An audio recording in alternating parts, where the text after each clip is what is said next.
Okay, so welcome everyone for the second of these healing masterclasses. This is something that I just put together at the start of this year. Um, from as a lot of you will know, because a lot of you do know me, my experience of getting into spirituality and all this work was through my health deteriorating. So I know during that process, at times I felt very alone. I felt very helpless and hopeless. I felt very anxious. And I also felt like there was a lack of education and awareness in this field, in really helping people to heal from these types of symptoms that are somewhat chronic, more mysterious, undiagnosable. And I just wanted to create these spaces where people had that opportunity to learn and also to be in community so they didn't feel alone during this journey, because it can be challenging at times. So firstly, thank you for being here. I acknowledge your courage in showing up. These practices and, this journey of spirituality and health in this way, it's not always easy. So it takes a lot of courage to show up and do the work. I know from my own experience, and I know from working with people too. But from experience, it's a far more rewarding path. So well done for being here and showing up. And thank you too, for it gives me the opportunity, like that all you have jumped on here, some of you on a Saturday morning, to listen, because it gives me the opportunity to teach. So thank you very much for showing up. And my one intention that I would invite you to have during the next 2 hours is to have no expectation.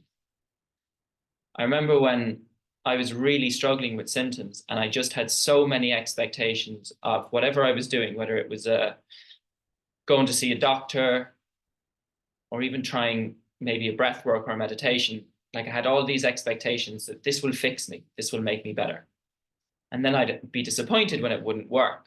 But it's because I was placing all these huge expectations on practitioners and, different forms of practices. And really just to surrender and trust, like, as opposed to trying to, having all these expectations and hoping things turn out a certain way. Just be open to whatever the next 2 hours brings. And the easiest way to do that is just by removing any expectations you might have. It opens you up to far more possibilities. So we're going to get into the first practice. So the first practice, I'll give you a quick rundown of the structure of this masterclass. So firstly, we'll do a diaphragm breathing technique, which is really, really good just for, resting, allowing the nervous system to access that state of rest and digest. So we'll begin with diaphragm breath. We'll then go into a talk / kind of conversation for about an hour to an hour and 15 minutes, where I'll just give you different insights and distinctions on health and disease and symptoms and the root cause, just to help you get a greater understanding of where your symptoms might be stemming from, and also how you can promote and generate healing within your own mind-body system, which is really empowering. I'll pull on my own experience from working with clients, and also through Ayurveda. I studied Ayurveda. I've studied trauma. So I'll pull on all these different aspects to try and give you a really complete masterclass. And then after that talk, there'll be a breathing technique, which again it's really great just for regulating the nervous system. And then we'll finish straight away from that breath work. We'll go into a guided meditation for about 20 minutes. So that's how the masterclass will run. Like I said, no expectations, just trust and surrender and see what happens. So for this exercise, you can actually lie down.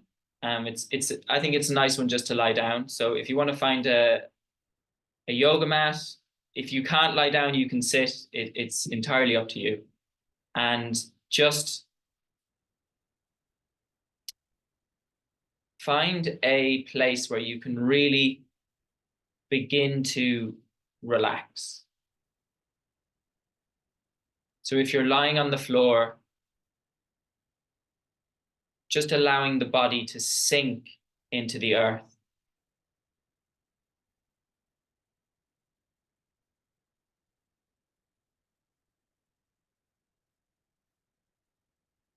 And just feeling the support of the earth beneath you.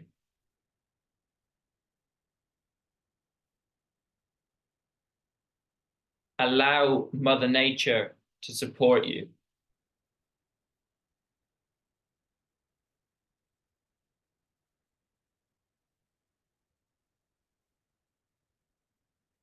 There's nothing you have to do. There's nowhere to get to. There's nothing you need.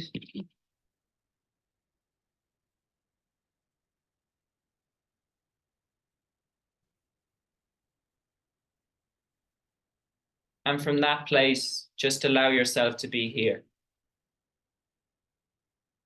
In the now.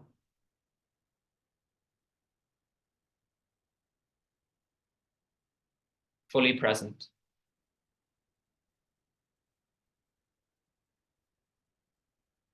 And just noticing perhaps any sensations, any emotions, maybe any discomfort that you might feel at this time.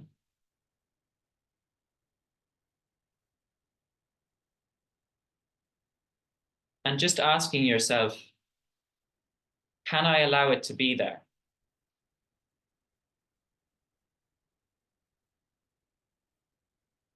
Can you love yourself exactly the way you are?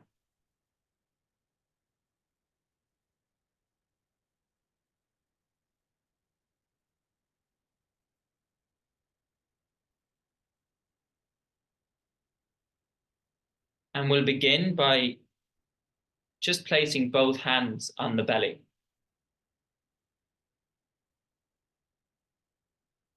And begin to notice the natural rhythm of your breath as it travels through your body.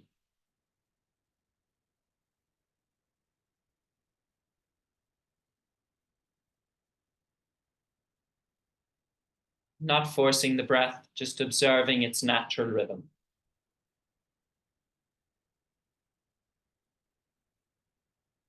And we'll begin by breathing into the diaphragm here. So on your next inhale, encouraging you to breathe in and out through your nose, we're going to introduce the breath into the bottom of the belly and feel your belly expand and allow your hands to rise upwards.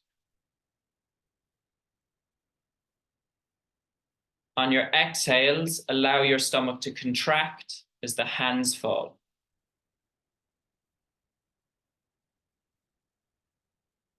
On your inhales, feeling your belly expand. Allow the hands to rise upwards. On your exhales, allow the stomach to contract as the hands fall.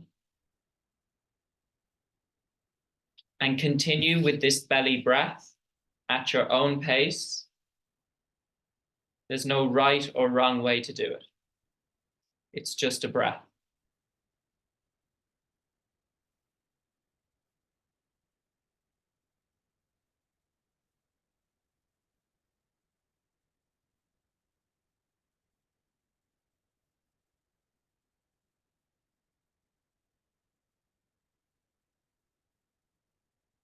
On your inhales, the belly expands, the hands rise. On your exhale, the stomach contracts towards the spine as your hands fall.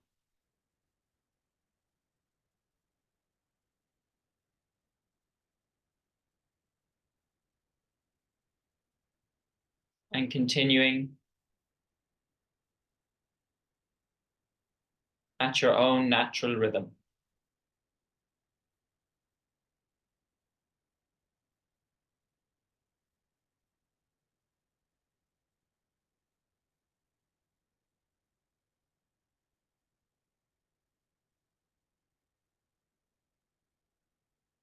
And just see if you can allow the breath to become silent,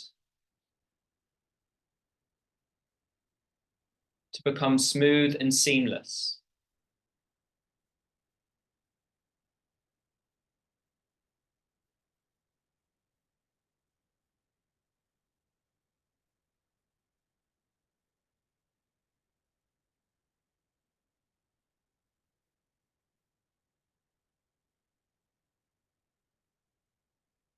And now, leaving one of your hands on your belly, we're going to allow the other hand to come to the chest. So one hand on belly, one hand on chest. And we're going to continue by inhaling into the belly, feeling the belly expand. And this time, just allow your breath to naturally rise up into your chest.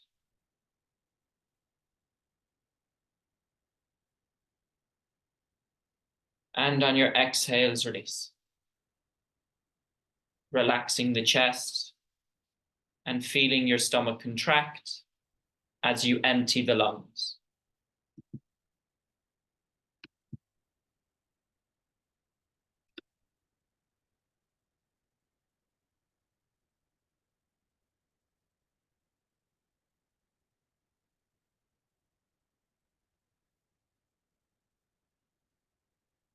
Your inhales start in your belly. The belly expands, the breath rises into the chest. And exhale, release. Continuing at your own pace.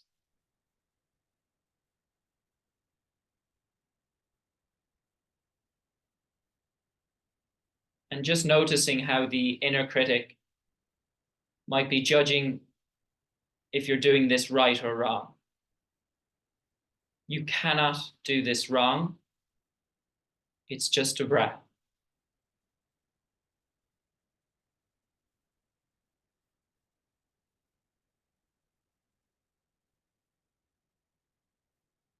And again, just noticing here, if you can allow the breath to be silent, to be smooth and seamless.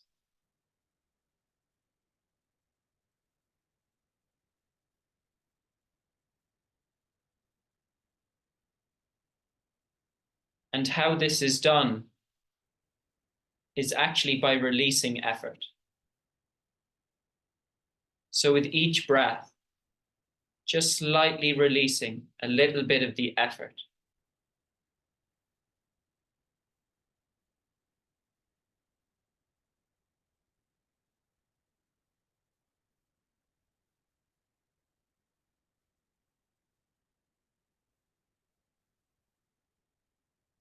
Effortless breathing.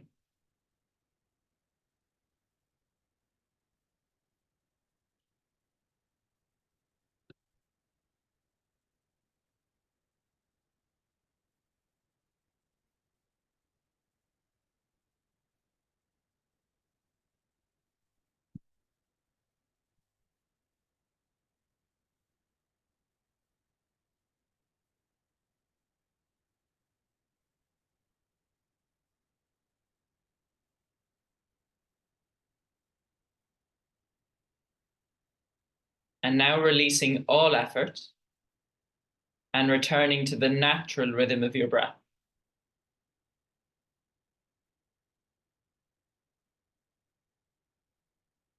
And begin to notice the natural rhythm of the breath as it travels through your body.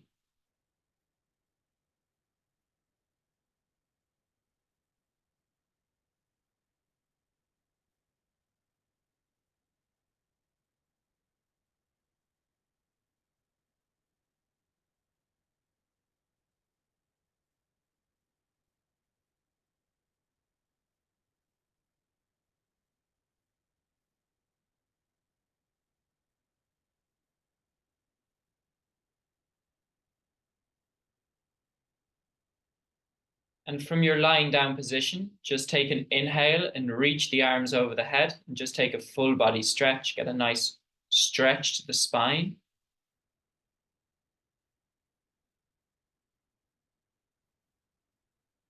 And then if you have space, bend the knees and roll over to one of your sides, so right or left, and just make a cushion with the hand or the arm. And just take a moment to be here. There's nothing you have to do. Just be.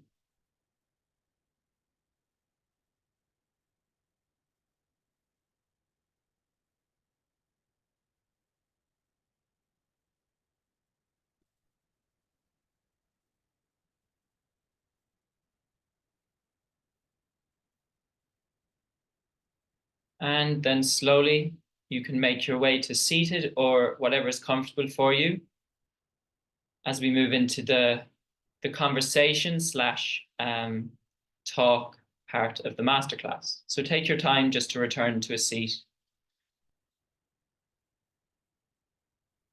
And just notice the impact that a few conscious breaths can have on the mind and body.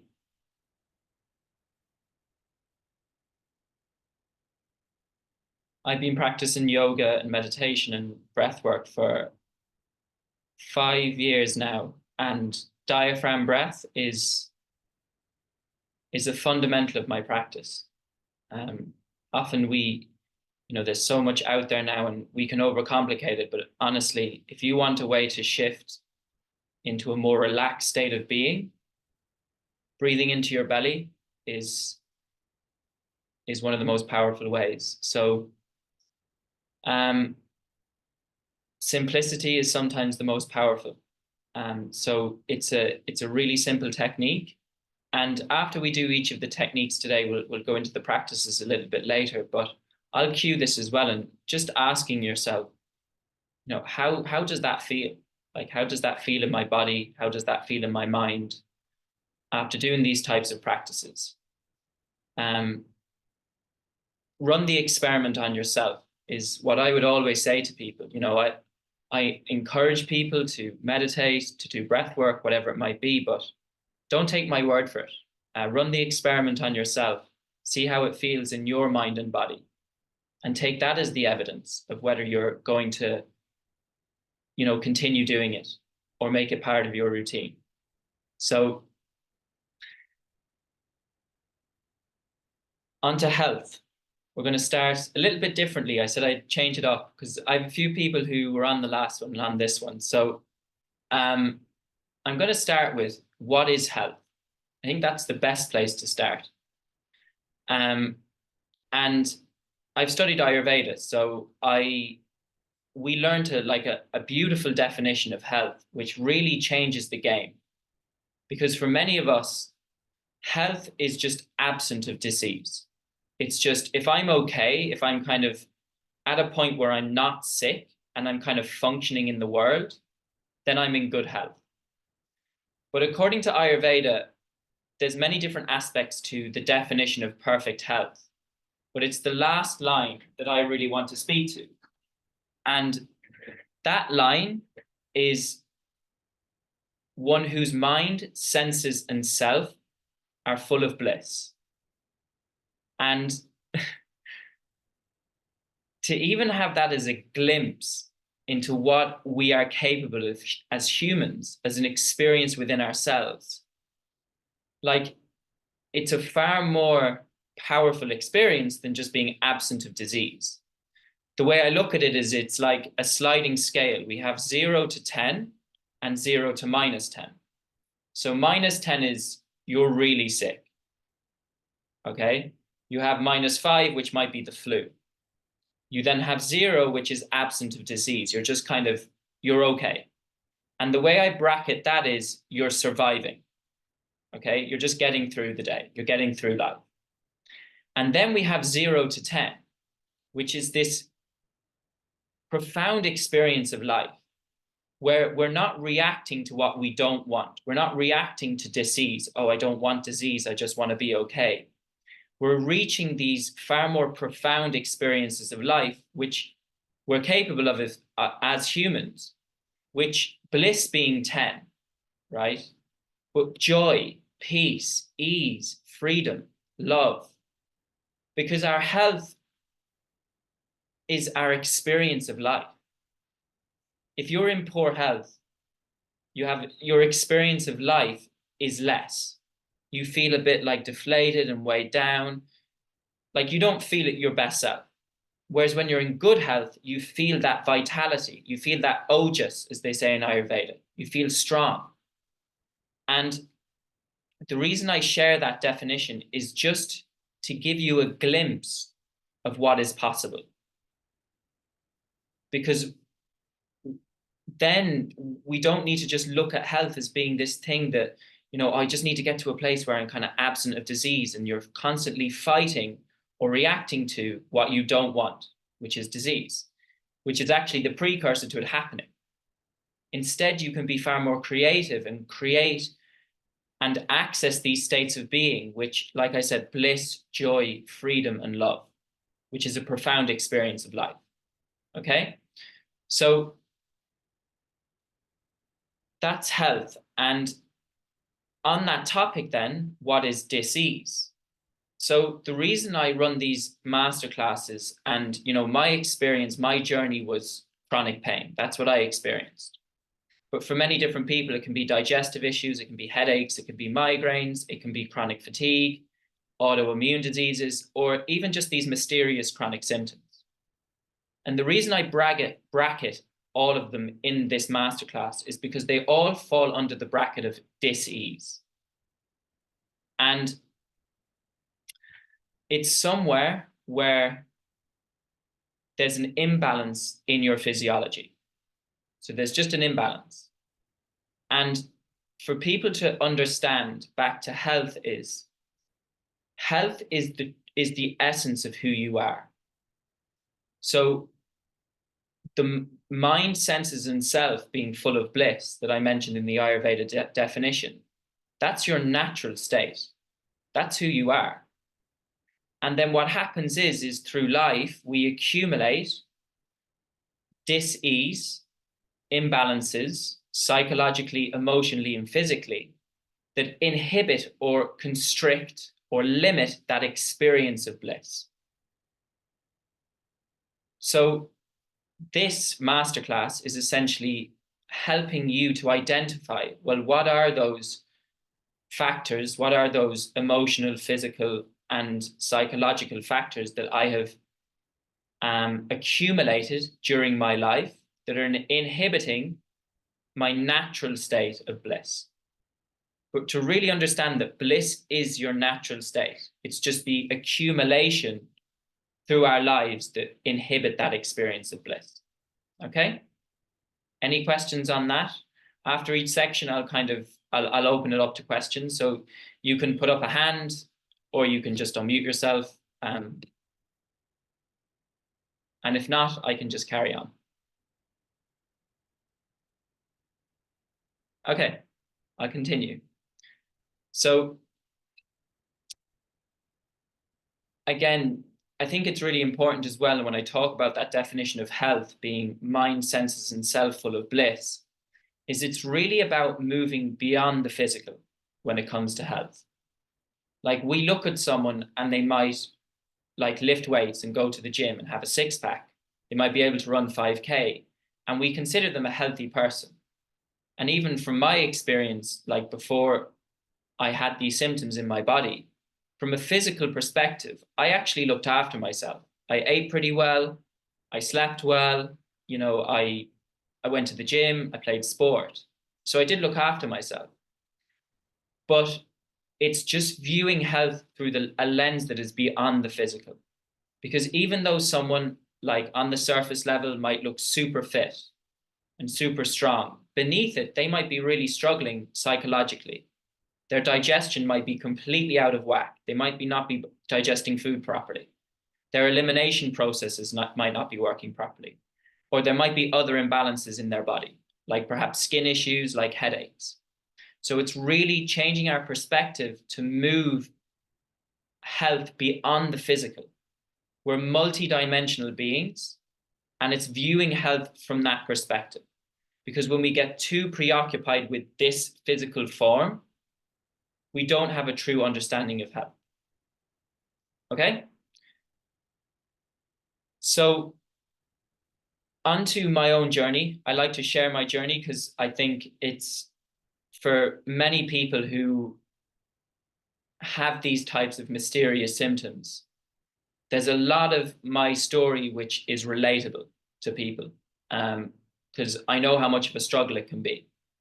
So hopefully by just giving you insight into my story, you might see a few perhaps aspects of your own condition or your own symptoms that are similar, or maybe there's parts of you that you're a little bit stuck and you're not sure where to go next. And I can kind of go through each moment that I felt quite stuck and the different breakthroughs that I had. So, like I said, I was 19 years old. I thought I was pretty healthy.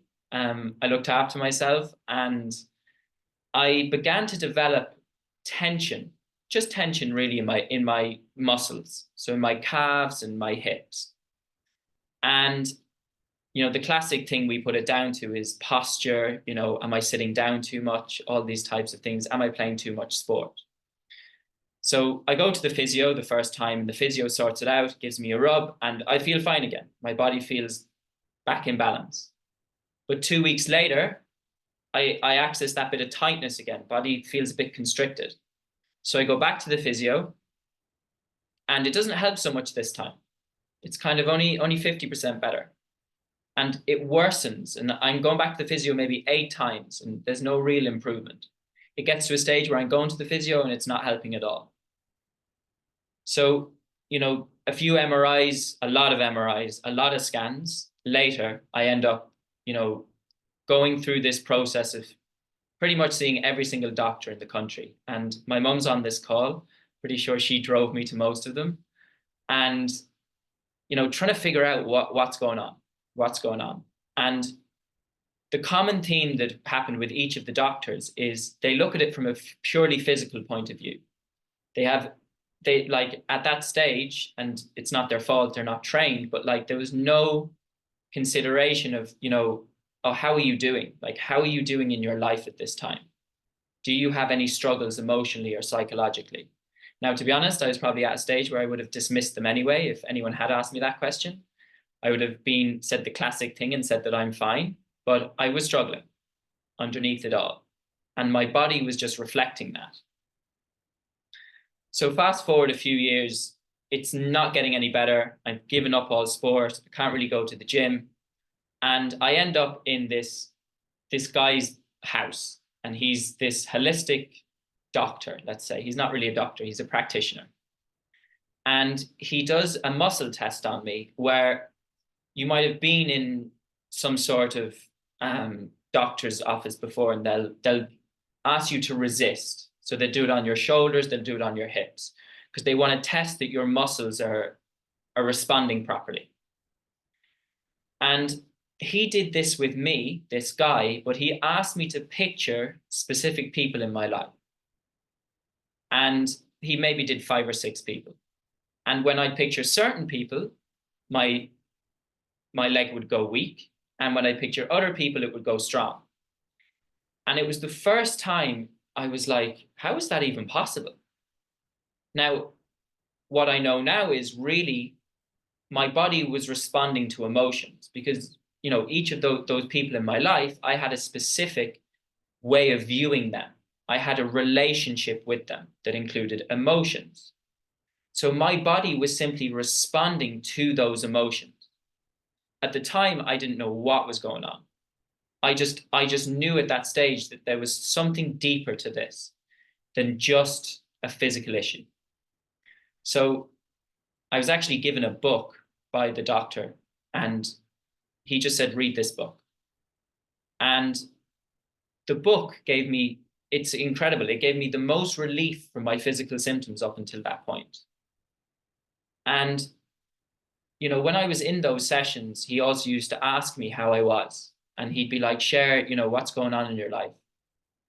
And I remember sitting in the car after, I think, the first session, and just feeling so much relief in my body that I had actually I actually had no symptoms in that moment, because I just shared how I was.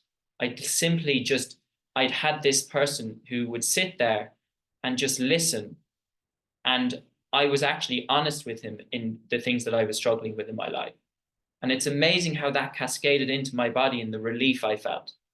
Now, that was short term. There was still other stuff to sort out, but that just gave me a glimpse of how our mind and body are connected. So fast forward a few years, the pain is still kind of there. I start doing some yoga and mobility and stuff. And it gets to a point where it's improved, but it's still very much there and it's still very much dominating my life. And I go and see this doctor and he says, I really think there is an emotional aspect to your pain. And I remember really, and I think so many people who, I even have had this from people that I've sent that did the last 2 weeks ago, who did that healing masterclass. And I've had it with my own experience. I've sent the recording to people who they might get introduced to the fact that their symptoms could be emotional. And it's one of the hardest things to accept. I remember when it was said to me, and my initial response, I just took it as a complete insult. Like, I thought he was saying I was damaged, that I was broken, that I was emotionally unstable, that there was something wrong with me. Like, also, like, you think of our conditioning, there's no, like, how could it possibly be emotional? You know, how could this physical pain be emotional? It made no sense to me. I'm in pain. Like, surely there's an exercise you can give me or do some sort of treatment and the pain will go away. That's what I wanted. I wanted a quick fix. And like I said, I think so many people, when they are introduced to the fact that their symptoms could have an emotional or psychological aspect, they dismiss it. They think, firstly, it's an insult. And secondly, they don't know where to turn next. Like, okay, now I know, okay, so I accept my symptoms or have an emotional component. Well, what do I do now? Who do I turn to? How do I deal with these emotional factors? People don't know what to do. And so it can be quite scary as well. So they're two common themes that I've seen amongst people when they are introduced to the fact that their symptoms could be emotional. And I was there too. I completely dismissed it, and I did. And I had to come to my own realization. It took me another year for me to realize that my symptoms did have that component to them. But yeah, just to really understand that just because your symptoms have an emotional aspect to them, it doesn't mean that you're unstable, mad, or crazy. It just means that you're human.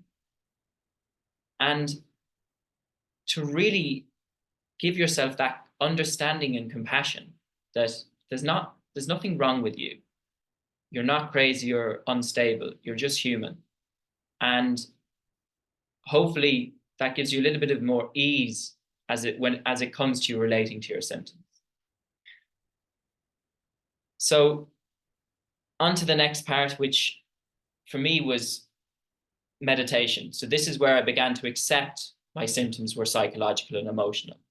And I remember sitting down and doing a meditation. I was going to India to do a yoga training, and they asked us to just sit still, actually. They just said, we want you to learn to sit still. So I sat still for 20 minutes. I closed my eyes, and during the guided meditation part, they said, look, if you're comfortable, you can connect to your breath. And I sat there for 20 minutes. And I remember when the timer went off, I came out of it, and I was like, where was I? And so much realization came through me. I was like, I experienced no pain. I feel at ease. Like, where are my symptoms gone? And that meditation just gave me a glimpse of what was possible. Because up until that time, I did not believe I could get better. I thought there was no chance. But in that 20 minutes, I got a glimpse of what it felt like to be healthy, to be in a state of well-being, to be pain-free. And I was like, well, whatever that is, I need to keep doing it because it definitely works. And the more I began to meditate, like it wasn't always like that. I had to sit with a lot of discomfort. I still do to this day. That's part of meditation too. But I realized when I was in India for that month how much my thoughts and emotions were generating the disease in my body. I could see them clearly. I could feel all the emotions and I could see all the thoughts. And I could see how they were contributing to my symptoms. And even to this day, if I feel a symptom or sensation in my body, if I sit still and I'm with myself for 20 minutes, I can see the thoughts and I can see the emotions that are contributing to the symptoms I experience. So that gives you a little bit of a glimpse into my own journey. If you have any questions, you're welcome to ask now.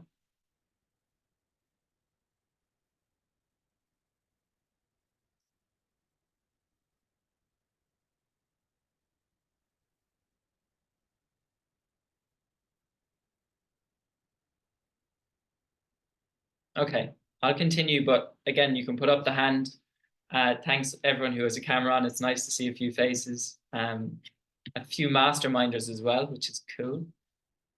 It's funny, we have like Peter Crone masterminders and then people who've done my courses and they also know Peter Crone. So there's a lot of Peter Crone knowledge on this call, which is a great place to start from.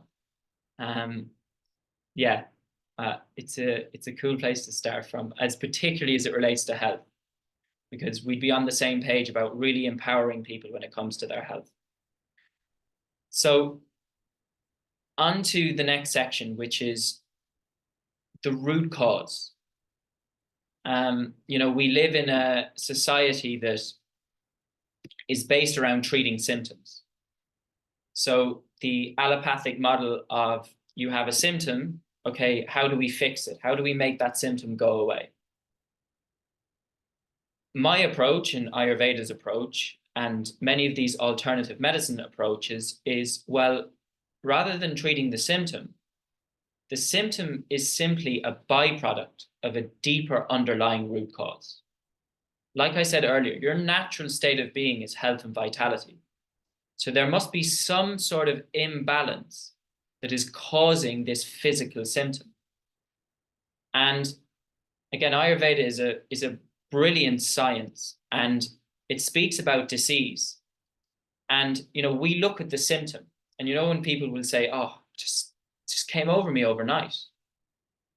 In order for a symptom to manifest, for it to actually show up and for you to notice it, that's stage 4 of disease. There were 4 stages before the symptom manifested. So even though to us on the human level, it's like, oh, that came out of nowhere, that imbalance has been accumulating for some time for it to eventually manifest as a symptom. There's 6 stages of disease, and stage 4 is the manifestation of the symptom. So that just gives you an idea that it doesn't happen overnight, right? There's an imbalance that's happening under the surface that we're just not aware of. And, even from my personal point of view, my symptoms came out of nowhere. But really, I just had absolutely no connection to my body. Like my body was like, well, are you going to listen to us this time?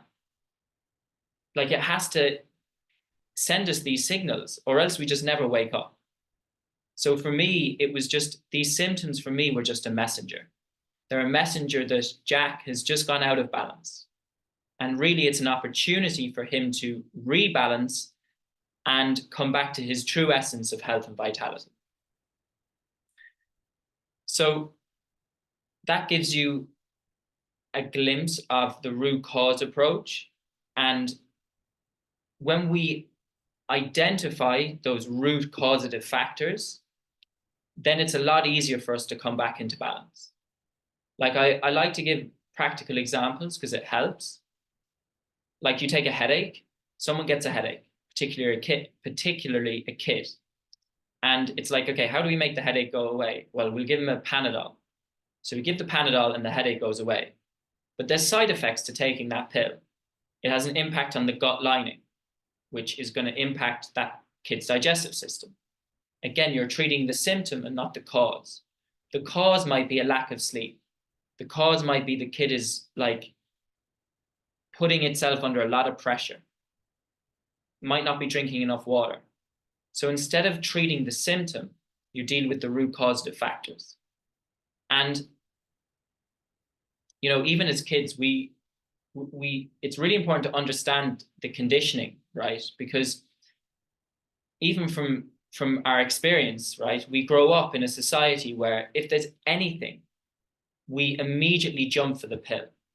It's like, okay, there's a symptom in my body. How do I get rid of it? And then we go to a doctor and they'll sort us out.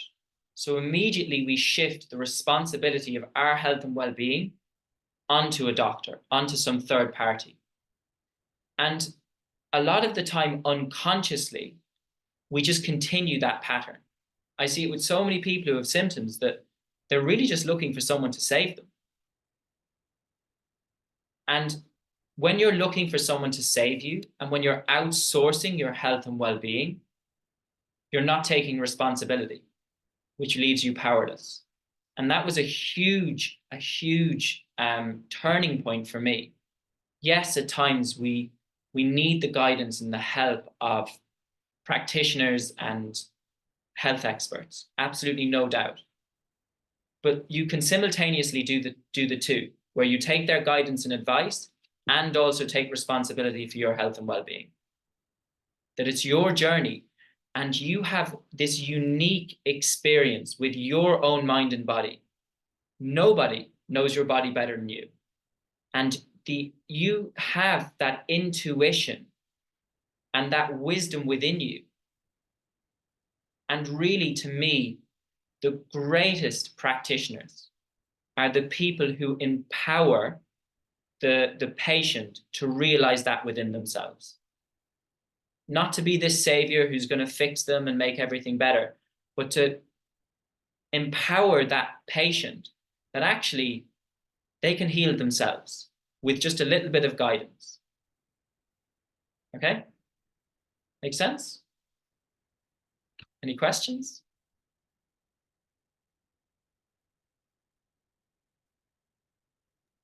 Jack? Yes. Hi there. I'm Jack's mom, actually. So hi, everybody. Lovely to see you all on Saturday morning. And what a beautiful thing, a way to start the day.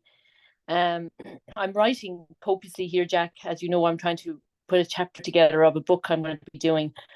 But I suppose the one thing I really want to say there is that word responsibility.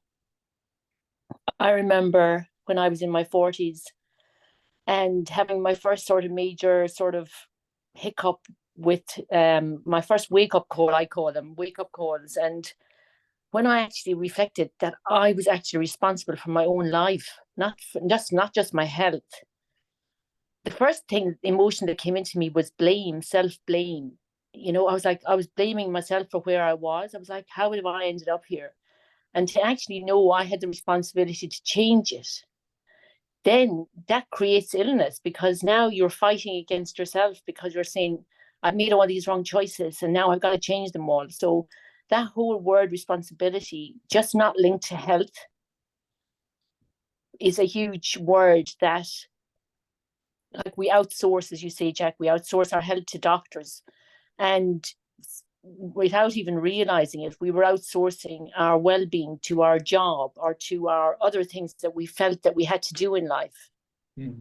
So we thought that if we had the right job and if we had this right and if we, you know what I mean? So we don't just outsource our health, but I just think that word responsibility is a really strong word for our lives. And that's all I want to add to this.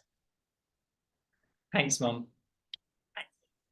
And it is, responsibility is huge. And Peter Crone has the quote, you're either 100% responsible for your life or you're not.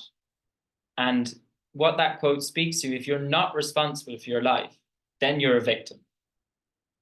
And if you're a victim, you're powerless.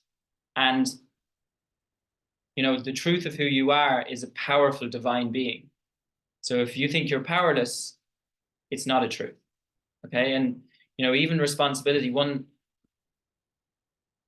just notice anywhere in life you blame. Anywhere in life you blame is an area you're not taking responsibility. So thanks for sharing, Mum. Responsibility is important as well. And I think you spoke to something there that is, you know, part of people are beginning to wake up to it now, is we have this idea of what success is in life, you know, and it's usually money, clients, good job, good house, good car, all these external things. And often what happens to people is they chase this idea of success, which is just an idea. And often it's actually the detriment to their health. It's actually at the expense of the things that are really important in life, which is their health and their relationships. So for you, it's really asking yourself, well, what's important to me? What do I value? Is my health important? And then based on that value, you know, prioritizing your health. You know, there might be a decision in life where it might be, oh, staying an extra half an hour in work to keep the boss happy. Or actually, is this what I need? Is this what my health requires? So it's really asking yourself, what is success to you? And yeah, seeing, I mean, surely health and well-being and your state of being, if it's not in your idea of success, maybe it could be something you introduce. So just shifting back onto this root cause. So I mentioned a headache. And I think for people, you know, that's a really easy example to see, right? But as I was reflecting on this, when it comes to these kind of more chronic symptoms, undiagnosable symptoms, like even the symptoms that I experienced, sometimes they can just be a little, not even a little bit, a lot more complex, where it's not that easy to identify the root cause. And these symptoms could have been manifesting for so long. There could be many different imbalances at play that it's just really hard to see, well, what is the root cause? So just honoring that too, that just because I'm presenting this as a masterclass, it doesn't mean that you're going to go away and you should have all the answers. Sometimes it can take a journey for you to understand, well, what are these root cause factors? But for me, the ones that I see the most are trauma, emotional pain or emotional suppression, resistance, and people's identity. So they're the four that I would see the most. So I'm going to deal with trauma first, because trauma, you know, it's obviously a very common word at the moment. And I think people get misinterpreted when it comes to trauma. Trauma does not have to be these like significant events where someone receives like emotional or psychological abuse in childhood, right? It can be that, but there can also be other types of trauma too. And for many of us, it can be actually the accumulation of events throughout our life. It doesn't have to be this one specific one. So when it comes to trauma, the way I look at it is something happens in life. You're a child, and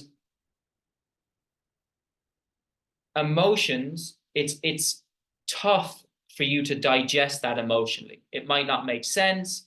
It might be scary. It might be hurtful. And in that moment, there's very heavy negative emotions coming through you. And perhaps at that time, you don't feel safe to express them. You don't know what to do with them. So you suppress them and you push them down. You just push down those emotions. And what happens is when those emotions aren't felt, aren't processed, aren't digested, they get stuck in the body, and essentially they just cause a bit of havoc on our physiology. Because emotion is energy in motion. And when that energy isn't expressed or felt, it has nowhere to go. So it gets stuck in the body. And you know, you might have heard of it, like someone has an emotional blockage. Well, essentially, that's just energy that's stuck.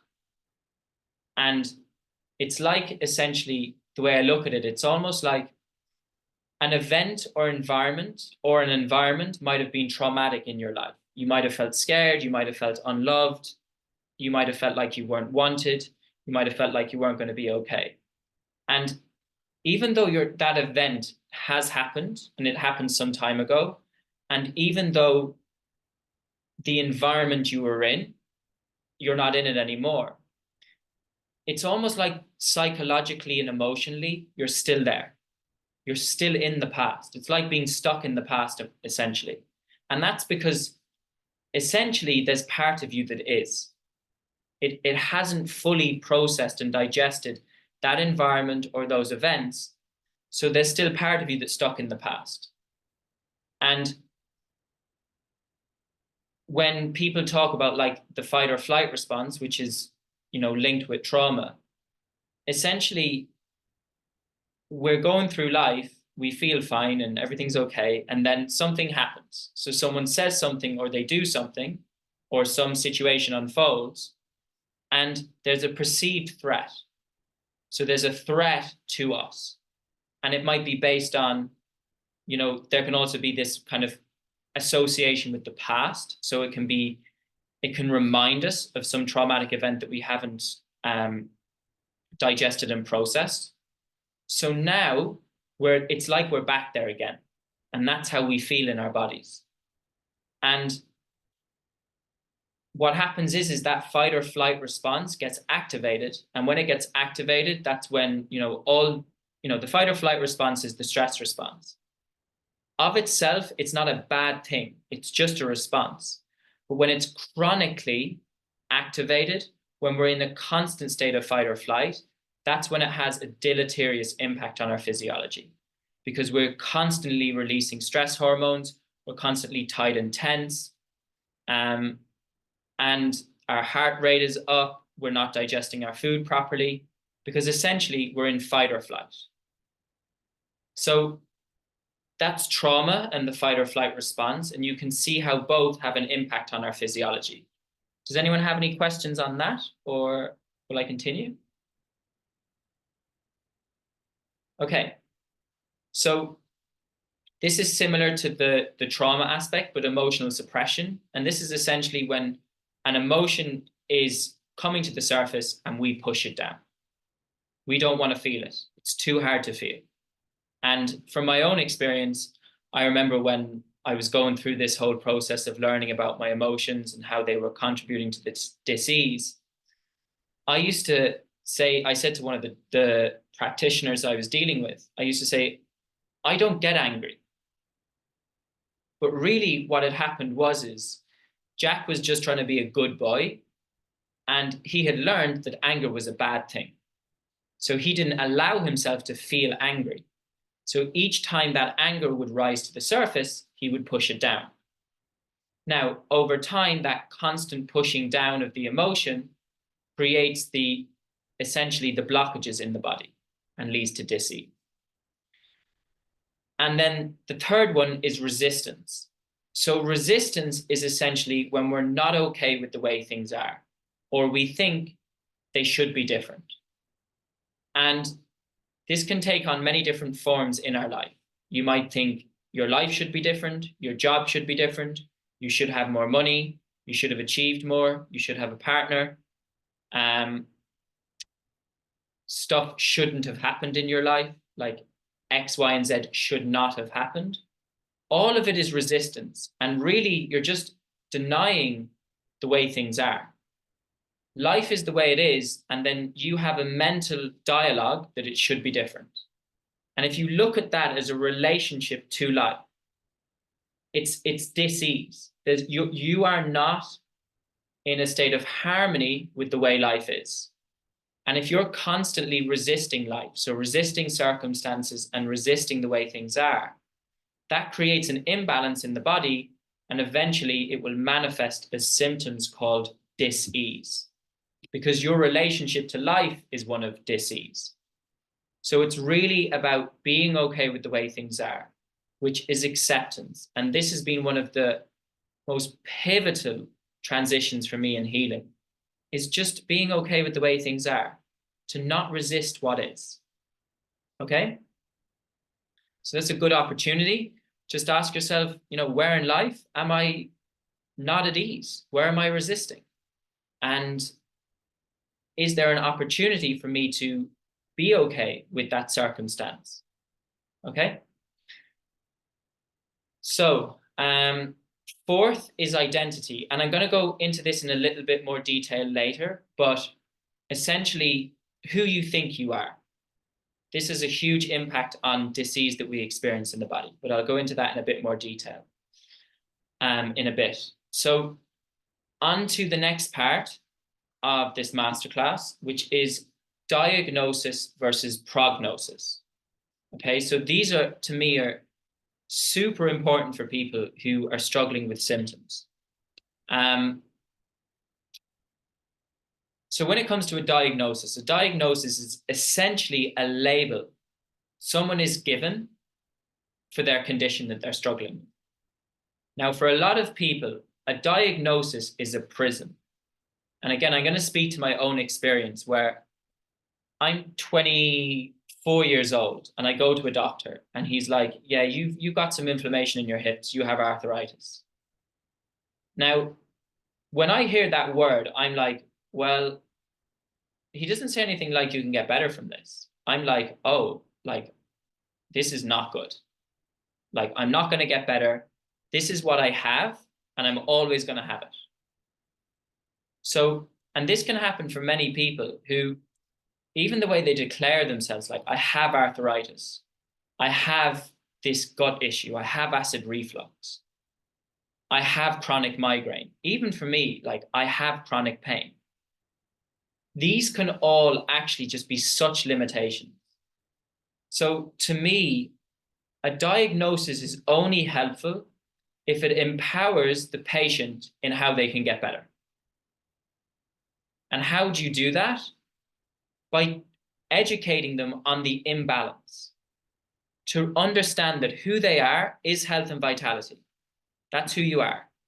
During your life, you've accumulated disease, emotionally, psychologically, and physically. Not your fault, that's just life.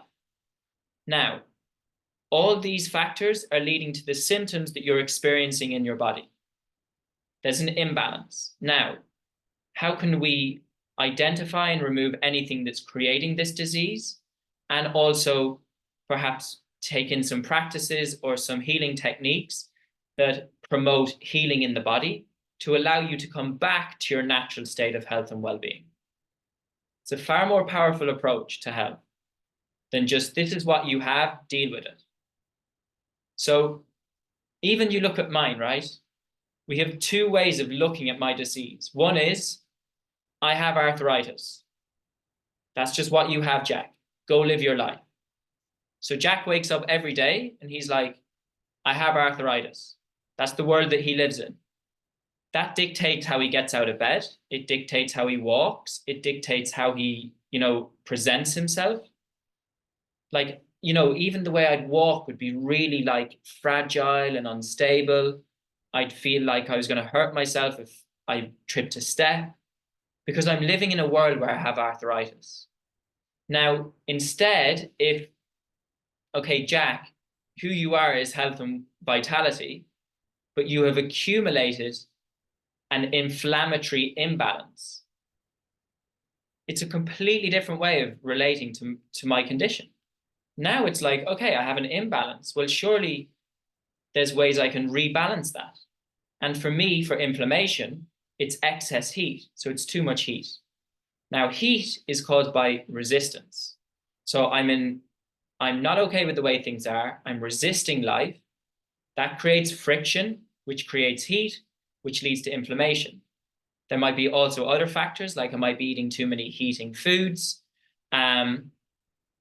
And basically, all these things are contributing to the inflammation in my joints.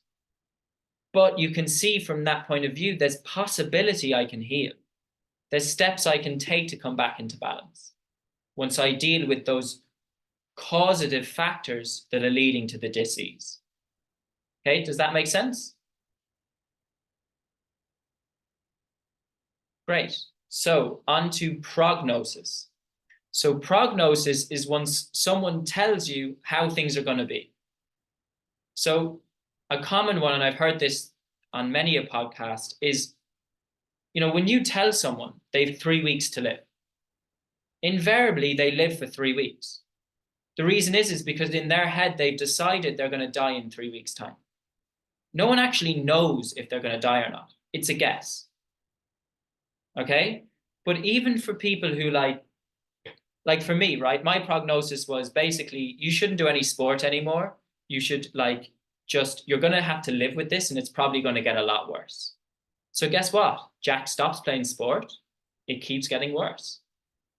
Until he meditates and he's like, oh, well, actually, I can glimpse. I feel okay.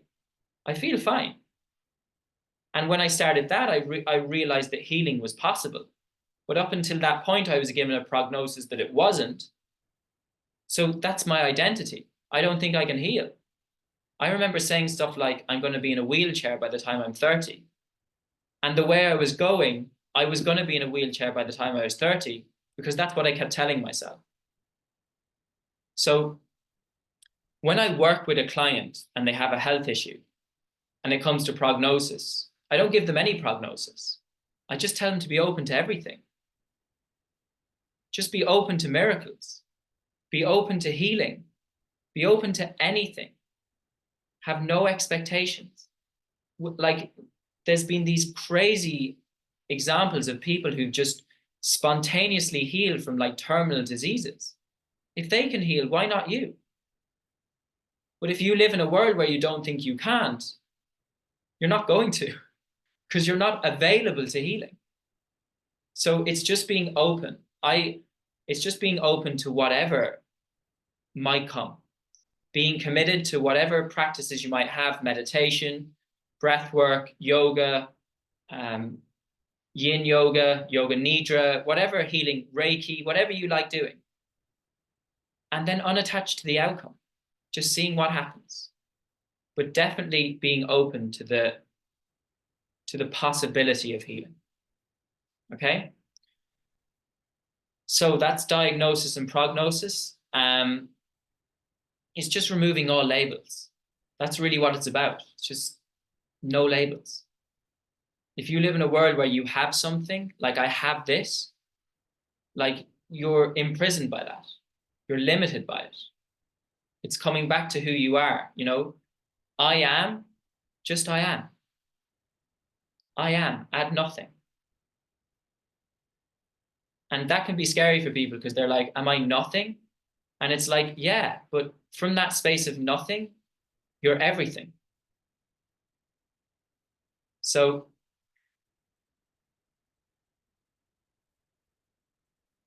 the next section is response to the symptoms. And I feel like this is such a key part of health, is do we react or do we respond? Because in modern society, we have a dysfunctional relationship with pain and sensations in the body. And what I mean by that is we're constantly always trying to feel good. And we make absolutely no space for our humanity whatsoever. We don't make space for discomfort. We don't make space for uncomfortable emotions, negative emotions, difficult sensations. We're constantly trying to feel good all the time. But it's human to feel the full gamut of emotions, all of them. And it's also human to experience symptoms too. But often when we experience a symptom in the body, and really, I like to bring it a step further back, because when we experience a symptom, what we're really experiencing is a sensation. That's what we experience in the body. If we break it down into the simplistic terms, it's a sensation. And what causes people to have so much trouble with their symptoms is not just the symptom itself, but the emotion attached to it. So when they experience the symptom, it makes them feel a certain way. Helpless, hopeless, anxious, like they're never going to get better. And all this just perpetuates the symptom and makes it worse. So what I invite people is next time any of you experience a symptom or a sensation in the body, get really still. close your eyes and just be with it. And just notice the body, notice the mind activity, perhaps the story that the mind begins to spin about this symptom. And just become the observer of all of it. Because so much of the time we go straight into reaction. We go straight into resistance, which is, how do I make this go away? How do I make it stop? Am I ever going to get better? We resist, we fight. But instead, if we can actually enter a state of acceptance by embracing it, and I love the word welcome it in. And that to me was probably one of my biggest shifts, is just changing my relationship to pain. Even in itself, now I'm like, is pain even negative? Can I see it as a positive? Because again, it's just my body trying to teach me something. Is that such a negative thing? So when you experience a symptom, that can be such a powerful reframe. It's like, actually, is this a negative? Or is my body trying to send me a message? Because in reality, that's all that's happening.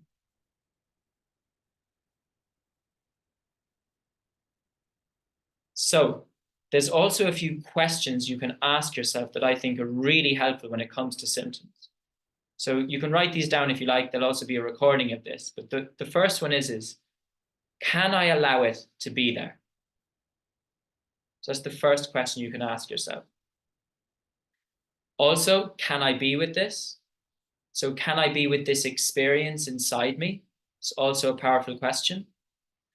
But then also there's different types of questions you can ask yourself just to notice the connection between your body, the symptoms you experience, and your emotional state and psychological state, is by asking yourself, okay, you might experience a symptom. Have I been triggered? Has something happened yesterday or today? Did I have an argument with someone? Did someone say something or do something? And there was an emotional reaction inside me. Asking yourself, how do I feel beyond the symptom? How do I feel it at an emotional level? So that's a question you can ask yourself. And then also when it comes to the emotional aspect, being really honest with yourself whenever your symptoms developed, and asking, was I going through a hard time when those symptoms developed? Like, what was I going through a challenging period emotionally? Did something happen? Did perhaps someone die who was close to me? Did I go through a breakup? Maybe parents separated? All these different things can have an impact on us, right? And when they're not dealt with, eventually they can lead to those symptoms in the body. So they're powerful questions you can ask yourself. And then even asking, what was my childhood like? Was it easy? Or was I in constant survival mode, which is fight or flight, which is going to lead to symptoms too? And honestly, just being really honest with yourself, that's the invitation here. Because when you're honest with yourself, then at least you can get to that stage where you can identify those factors that are actually causing the disease. Okay, next section. So does anyone have any questions, or will I keep going?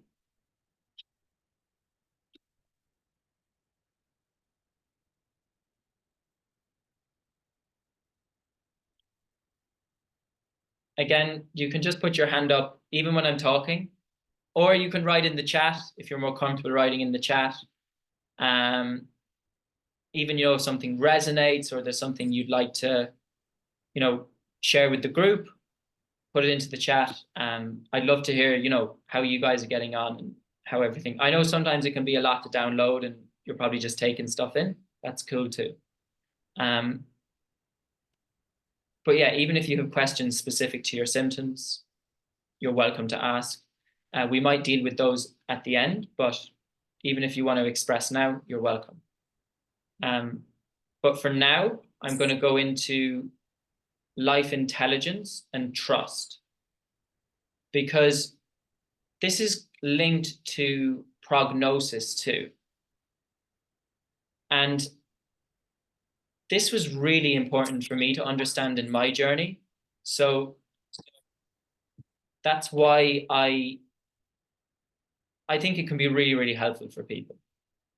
So we live in a society where there's a lot of fear, and we have a lot of fear around our bodies. And we're worried about the next thing that's kind of going to get us, right? Whether that be some sort of disease, whether that be whatever it might be, right? We're constantly worried that our bodies won't be able to handle our environment. And this lack of trust in our bodies leads to us being in survival mode, because we're in a constant state of worry and stress. And when we're in that constant state of worry and stress, guess what? It's easier for disease to manifest. So when it comes to our bodies, the body you are occupying is the most incredible piece of technology you could possibly imagine. If you think about each of us, there's 8 people on this call, right? Every single person on this call started off as a fertilized egg. Like, you grew in a womb, and then you were there for 9 months, and then you managed to come out of another human. And then each year you just spontaneously grown into what you are now. Like, that's life intelligence. It's remarkable. That all just happens. It's the very same intelligence that you had, for some of you it's morning, for some it's evening. You've eaten, maybe today, maybe yesterday. You didn't have to tell your body to digest that food. It just happened. Just happened. Body just did it. You might get a cut on your hand or a cut on your foot. You don't have to tell your body to fix that cut. It just happens spontaneously. The body knows what it's doing. So this is what I like to just help people reconnect to, is the life intelligence that is coursing within them and knows how to make a body. It knows how to do it.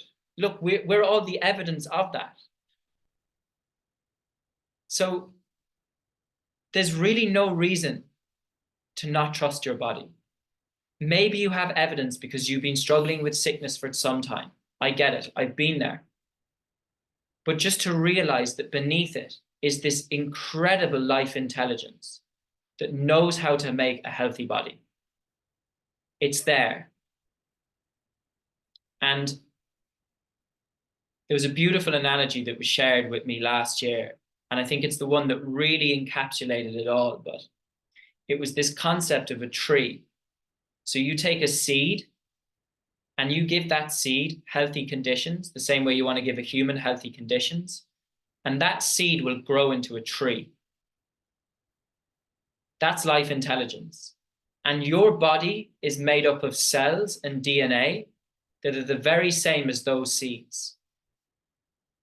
So your cells and DNA are like human seeds, and they know how to make a human body, given harmonious conditions. And what we're all about is giving it the most harmonious conditions possible so the body can thrive. Awesome. So, any questions? Again, you can write in the chat if you want, or you can ask me.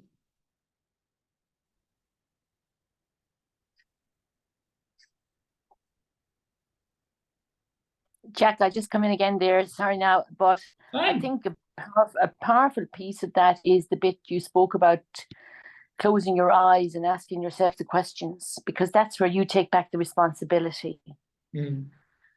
And that's the bit we resist, because we resist doing that, because then all of a sudden it is back to our responsibility. Well, what am I going to do with this feeling? It's mine. Like, what am I going to do with it? And you're giving us that, you're giving us those tools of what to do with it. Because unless we know, that saying, if you can't feel it, you can't heal it. Mhm. And so that whole area there is where you really delve into the healing. And that's where the power is, because we, like you said, it took you ages. Even when that guy initially did the muscle test on you, you knew there was a connection. And even though you knew that, it took ages for you to get to this bit of doing the work of taking responsibility of what that Mhm. connection was and listening to what was coming up for you. Yeah. So I think, and that's why people find it so hard when they do meditate, because that whole sort of like bubbling up of things in your body, and you're like, go away, go away, go away, because I don't know what to do with you. So I just found that brilliant there. And Mm. um, when I did this, I remember back doing a body scan, and it was with John Kabat-Zinn or whatever, and I loved his voice, but he used to say, as long as you're breathing, there's more right with you than wrong with you. Mm. And I just loved that saying. It used to really create ease in my body, that all the Mm. things I felt were wrong that I had to make right, all of a sudden, as long as I was breathing, it was fine. Mm. So I just I just Yeah, found that I think part that's of, a I that's just a found beautiful. those questions great, Jack. I found those questions you were asked us to ask ourselves great. Thanks, man. Thank you. And yeah, the breathing, I remember in India, they used to say to us, because even in yoga, so many people can focus on the asana and the postures and am I doing it right and am I doing it wrong? And really, they used to just say, if you're breathing, you're perfect. And it just used to give me so much ease. It's like, oh, as long as I'm connected to my breath, it's all okay. Because fundamentally, yoga is all about the breath anyway.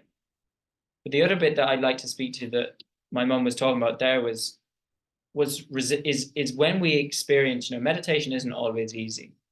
And often it is the time that those emotions bubble up to the surface. And often that is the time we meet them with resistance. And I even spoke to mum about this yesterday, where, in a lot of spiritual books, they'll say, be with it, sit with it, feel it.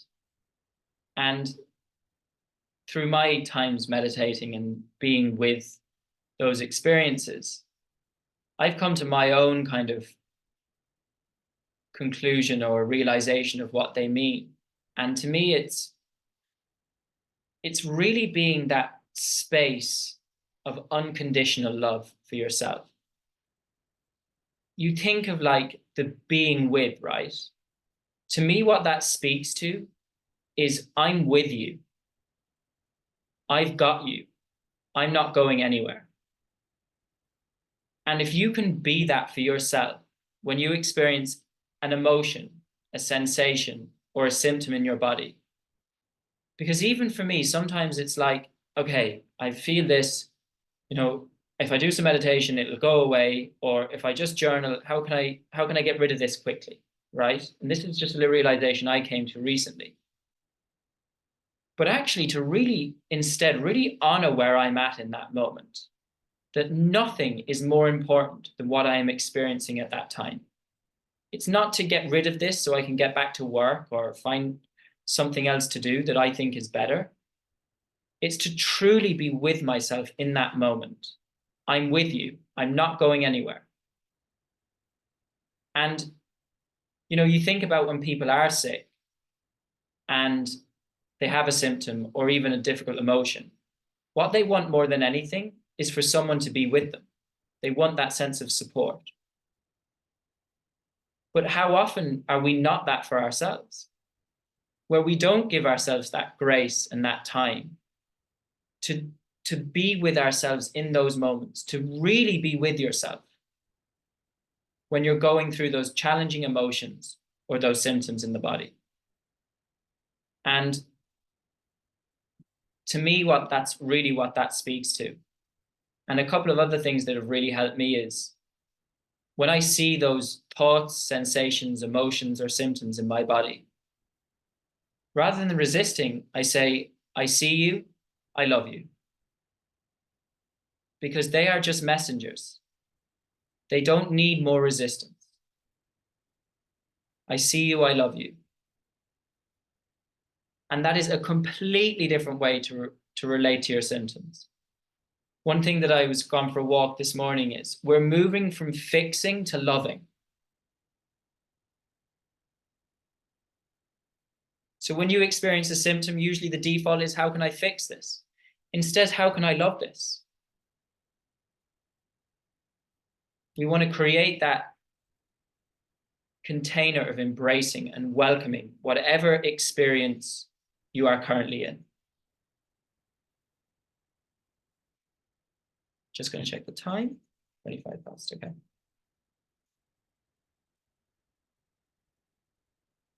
So let me think, where am I going to go next? I've got a few little things to tie up.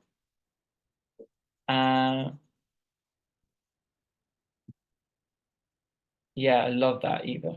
Creating space for the symptoms to occur. Yeah. And you know, that reminds me, when you say that, is you know, in life, all experiences we have are transient, they're all impermanent. And it's, to what degree can we be that space, as Eva said, or observer or witnessing presence that just allows that experience, whatever that it is to be human, all those sensations and emotions to come and go, and to be the witnessing presence or the space that watches. And that a beautiful one for me is being in that state of non-reaction, just being the observer. Non-reaction and non-resistance have been two things that have really helped me too. So yeah, finally, this is the last point. This is about identity. So there's many different aspects of our identity that contribute to disease. And sometimes there's parts of you that have got to die for the disease to go away. That's just part of this experience. Like for me, like my parts of my identity was I never get angry. Part of my identity was being a peacekeeper, being a people pleaser, like avoiding conflict. All these things were who Jack thought himself to be. And I was so identified with them that they were very, very hard for me to dissolve. But they were contributing to the sickness. And I had to ask myself, did I want to continue to be sick, or did I want to be healthy? And there's a great saying, I can't exactly remember it now, but in order to be healthy, you've got to let go of the things that are making you sick. And sometimes they're parts of our identity. They're tendencies. They're things that no longer serve us as it relates to our higher levels of consciousness. And really, it's about identifying those different factors and dissolving them. And my mom spoke to this, you know, this sense earlier of there's more right with you than wrong with you. And one of the things that I've seen throughout working with people, clients, is one of the root causes of disease is this constant sense that there's something wrong. There's something wrong with you, or there's something wrong in general. And at some stage in life gets hard, whenever, and we decide there must be something wrong with me for this to be happening, for all these things to have happened. And then we feel like we have to change who we are. So there's something wrong with me. So I have to change who I am in order to make sure these things don't happen again. But it's coming from a deeper place that we think there's something wrong with us. And guess what happens when we live in that container of there's something wrong with me? The body's like, okay, you think there's something wrong with you? Let's make some symptoms. Because that's the world that you live in. So for me, a huge aspect of my healing was just realizing that there's nothing wrong with me. And even for yourself, I remember, like, there's nothing wrong with you at the deepest level. And you might have symptoms, but there's nothing wrong with the symptoms either. They're just part of your current experience. And we just move away from that judgment and into a space of oneness and wholeness.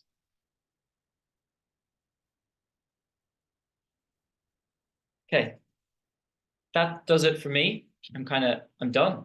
And well, I'm done with the talking, but we'll do the other exercises now. But does anyone have any questions that they want to, before we go into the breath work and meditation?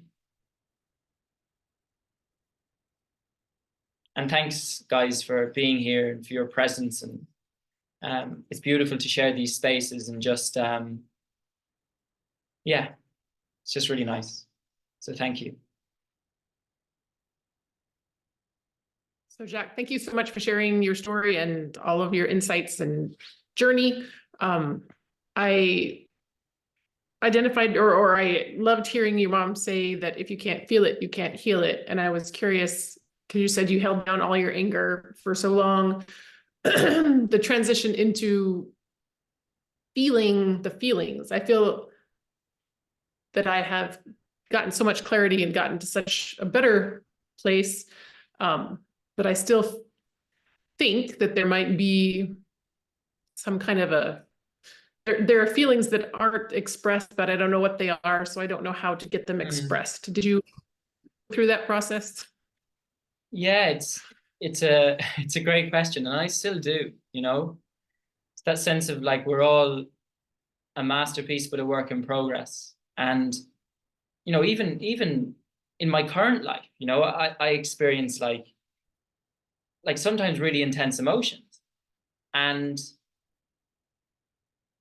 I just understand now that that's part of my healing experience. It's not something to resist or something that's wrong. It doesn't mean that I'm going backwards.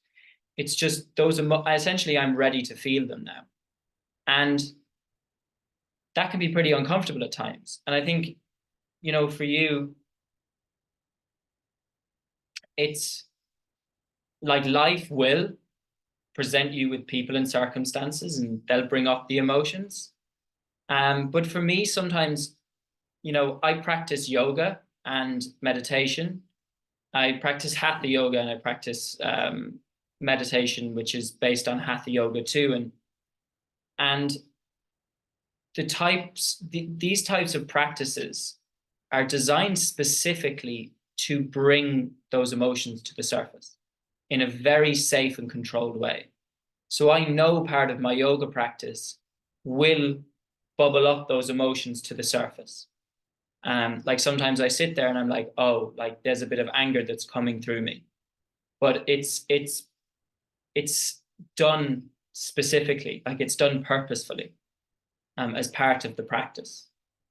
So there are different practices that in some ways you can provoke those emotions to come to the surface. You can provoke, the way they say it in yoga is you essentially bring to the surface the karma in your lower three chakras, which is all to do with like survival and safety, fear, doubt, anger, sadness. So we do that in a very safe way, in a very intentional way. So yeah, there are certain practices that can bring it to the surface. There's different types of breath work and stuff too. And for me, it's just about keeping the eyes open and just noticing, what comes into your field in terms, something might come into your field and you might be really pulled towards it. And that might be your opportunity for those emotions to come to the surface, essentially, and to process them. That makes sense? Cool. Anyone else?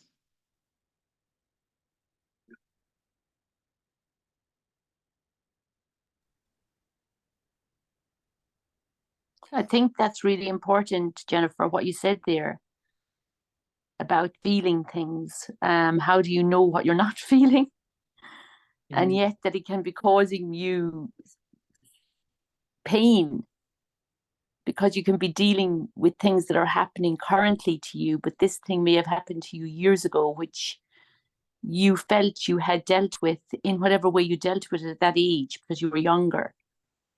And in your mind, you're resisting dealing with it again because you have told yourself that you've dealt with it. So why would you bring it back up again to deal with it again? So you're fighting against yourself again because you don't want to admit the truth. Jack mentioned honesty when you're doing those questions. Jack used the word to be honest, admit the truth. And sometimes we don't want to admit the truth about something that has, because we feel then that we have let ourselves down because we convinced ourselves we had dealt with it.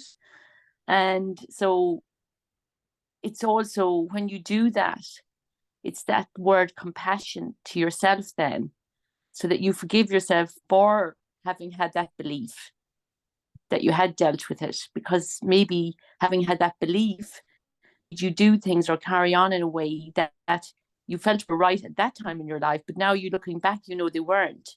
So you have to forgive yourself. So it's having the space to be compassionate and forgive yourself when that feeling does come up, to allow it back into your life. And then it's freeing. Then then you free yourself. So that's why I think those exercises, when you meditate, often they say get a journal and write down what bubbles up. And I think that's what we don't maybe follow through on, because we don't, sometimes we get the peace during meditation, but we don't want to do the work after it.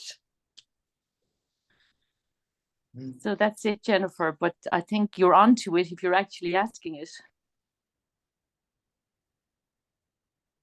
Thanks, guys. And on that, yeah, I think journaling actually is very, very effective as a technique that I've used, Jennifer. So if you ever, if you do meditate and experience things coming to the surface, meditation is really, really helpful. I think for many people, when they meditate, including myself, it's, on the great and blissful days, it's very easy to do it. And then on those more difficult days, obviously it's harder to be with those emotions. But I think working alongside the journaling with the meditation, when those emotions come up, are really, really effective. And based on the work you've done with Peter, Jennifer, like, you'll be in a very, great position to deal with them in a healthy way. So, yeah, anyway, guys, we'll get on to these last two practices. So we're going to do a breathwork practice first, which is super for regulating the nervous system and bringing it from that fight or flight into rest and digest. This is something that I do, again, regularly. So if you like, you can lie down or you can sit up. It's entirely up to you. And just find a position where you can just feel at ease within yourself.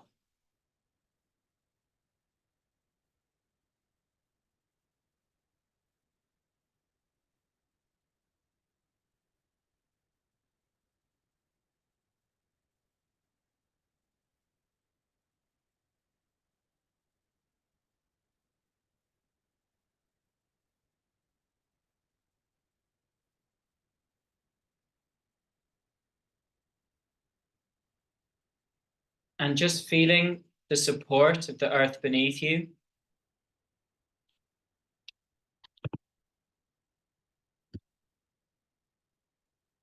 And allowing the body just to sink a little bit further into the earth.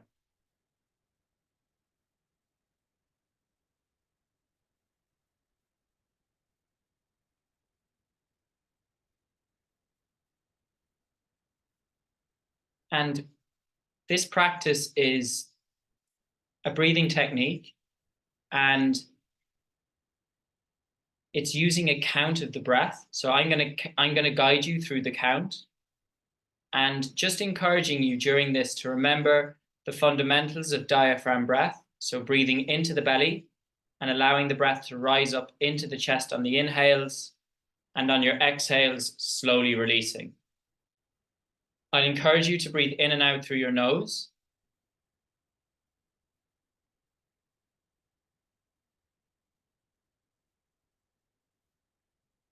And for this breath practice, we're going to inhale for a count of 4. We're then going to hold the breath for 4. We're going to exhale for 4 and then hold the breath for 4. On the second round, we're going to inhale 4. We're going to hold the breath for 4 and then we're going to exhale for 5. And we're going to keep going in that cycle until the exhale reaches a count of 8. So I'll guide you through each round, so you don't need to worry about the count. I'll do it for you. So firstly, just take a deep inhale into the belly, into the chest.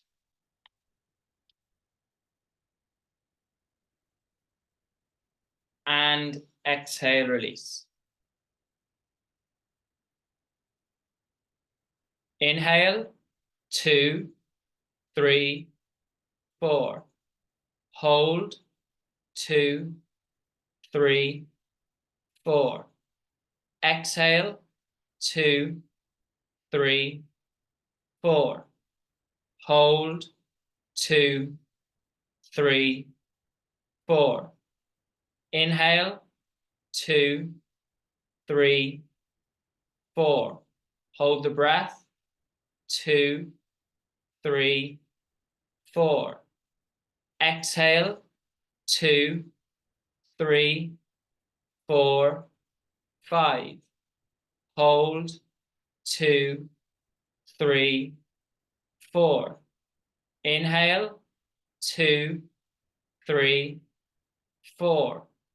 Hold, 2, 3, 4. Exhale, 2, 3, 4, 5, 6. Hold, 2, 3, 4. Inhale, 2, 3, 4. Hold, 2, 3, 4. Exhale, 2, 3, 4, 5, 6, 7. Hold, 2, 3, 4. Inhale, 2, 3, 4. Hold, 2, 3, 4. Exhale, 2, 3, 4, 5, 6, 7, 8. Hold, 2, 3, 4. Inhale, 2, 3, 4. Hold, 2, 3, 4. Exhale, 2, 3, 4, 5, 6, 7, 8. Hold, 2, 3, 4. Inhale, 2, 3, 4. Hold, 2, 3, 4. Exhale, 2, 3, 4, 5, 6, 7, 8. Hold, 2, 3, 4. And return to the breath's natural rhythm. And just notice how the body feels. Just observing with no judgment.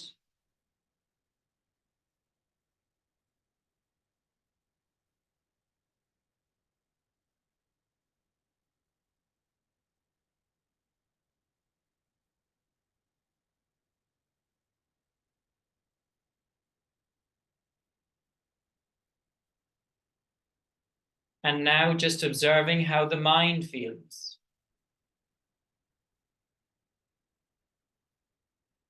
Without any judgment.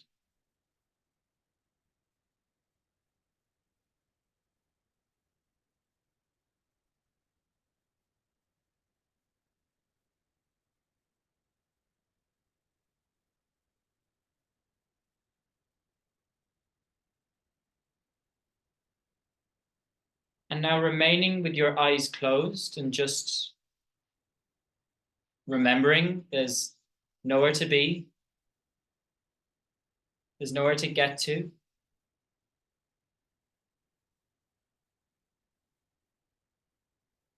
As we move into our guided meditation. So firstly, bringing your awareness to your body, your physical body. And we'll start with the feet. So softening each of your toes individually, one by one.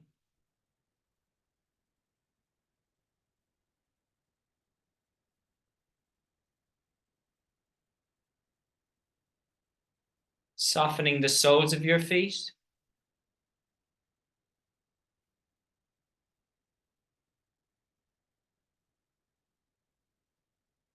And softening your heels.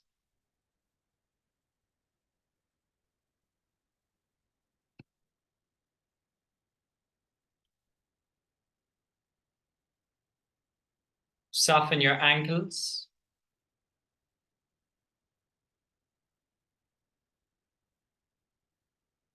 Soften your calves. Shins.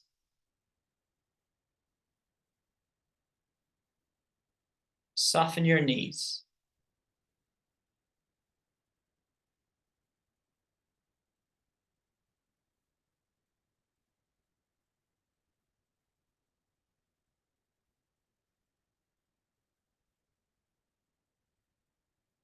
Softening your thighs.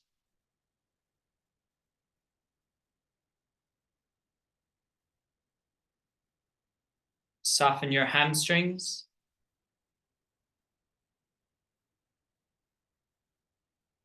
Soften your glutes.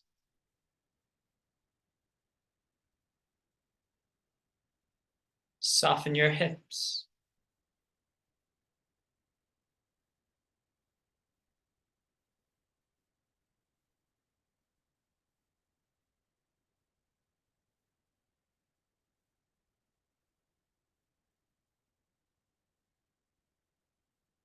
Soften each of your fingers individually, one by one.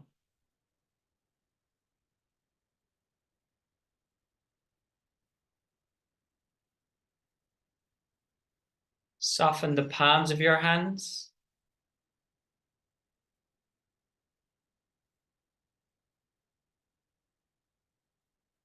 Soften your wrists.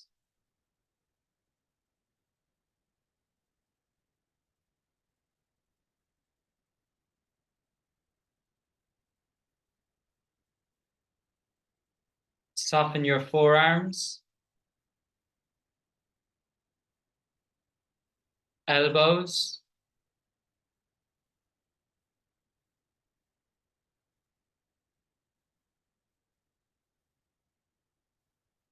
soften your upper arms,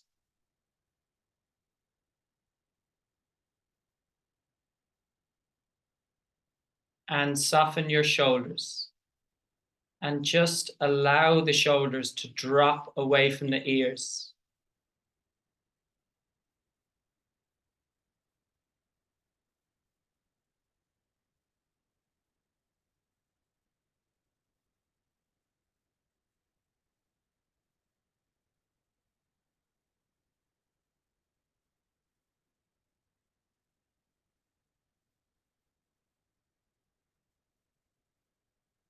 Bring your attention to the very base of your spine.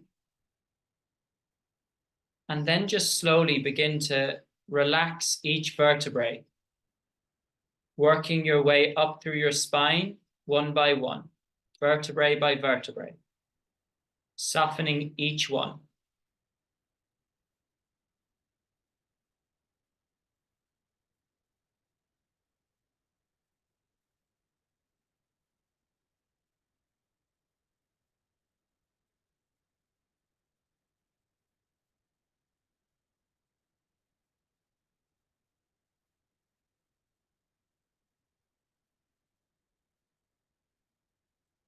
Soften your neck,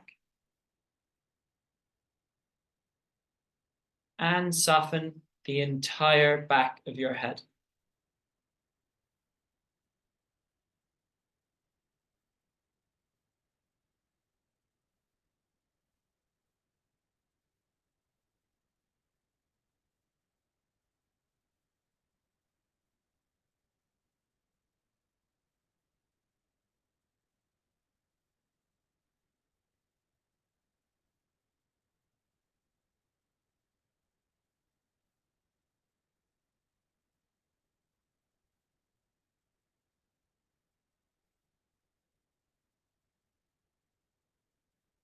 And now bring your attention to your face.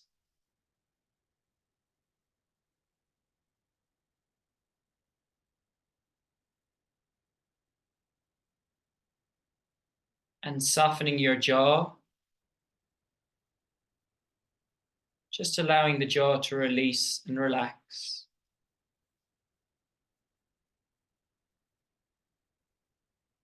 Relax your tongue, allowing the tongue to draw away from the roof of your mouth.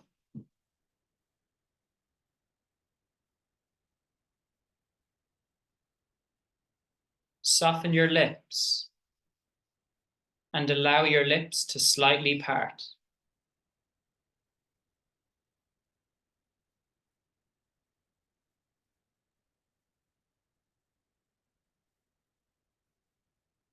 Soften your cheeks.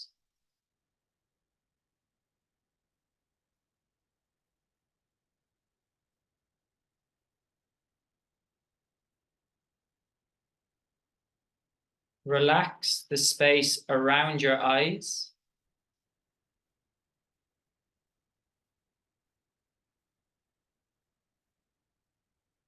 And then begin to relax the eyes, allowing your eyes to sink towards the back of your head.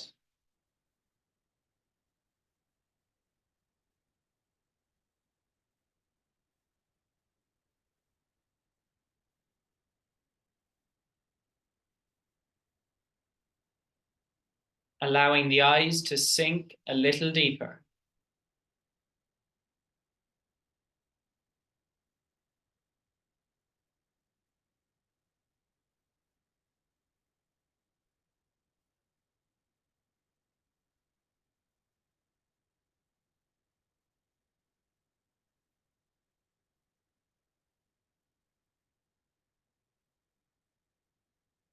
Soften your forehead. Allow the forehead to become smooth.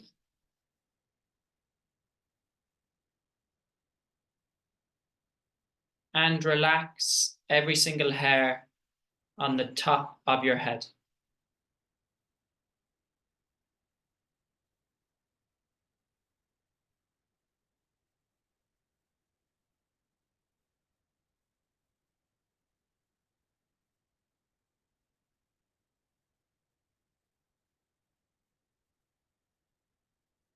And just take a moment here to feel the aliveness of your body, the life force energy that is coursing within you. Is there life in your feet and legs? Is there life in your hips, stomach, chest,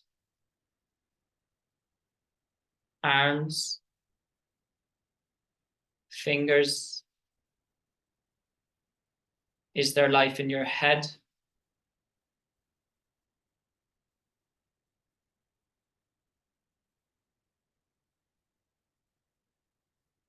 And just connecting to this life force energy that animates your body.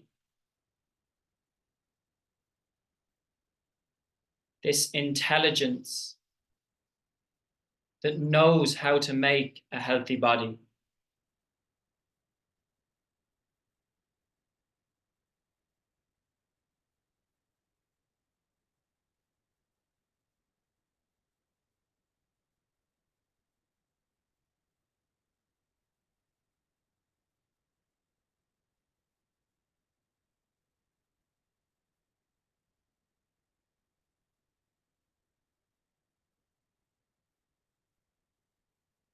joyful, energetic body.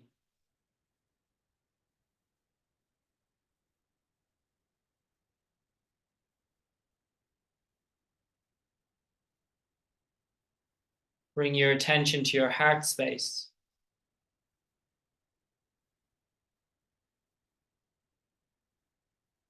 The center of your chest. Kind, loving heart.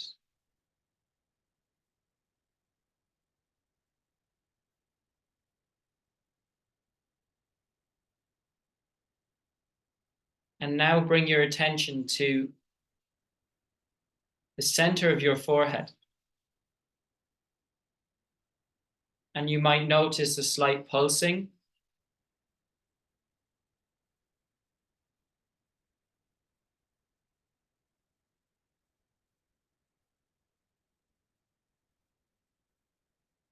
This is your higher mind, your inner wisdom and intuition.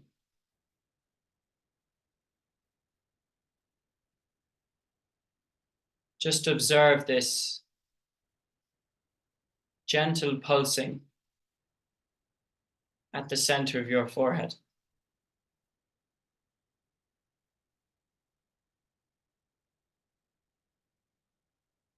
This is your inner knowing.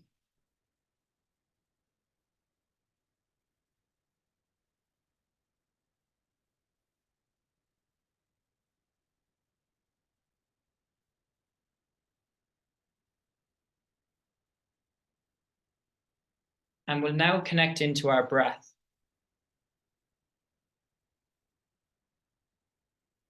So beginning to notice the natural rhythm of your breath as it travels through your body.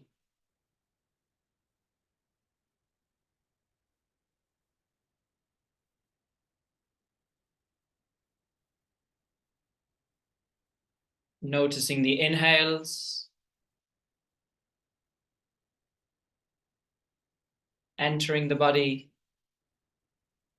and the exhales, releasing from the body. Not forcing, just observing the breath's natural rhythm. Effortlessly observing.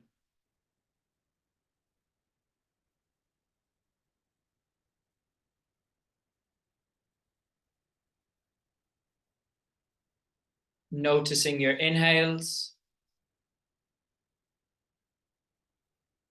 Noticing your exhales.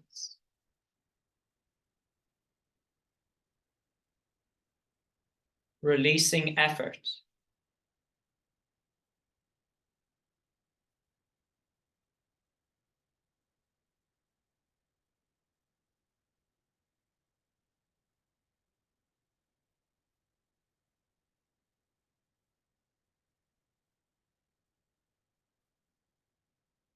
With each breath,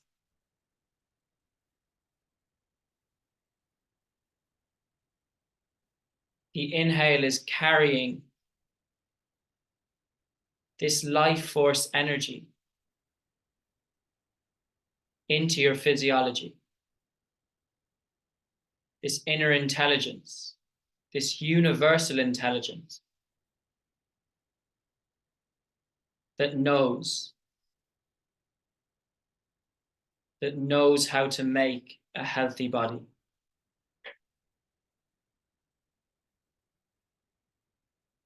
With each breath, harmonizing, purifying, revitalizing the body.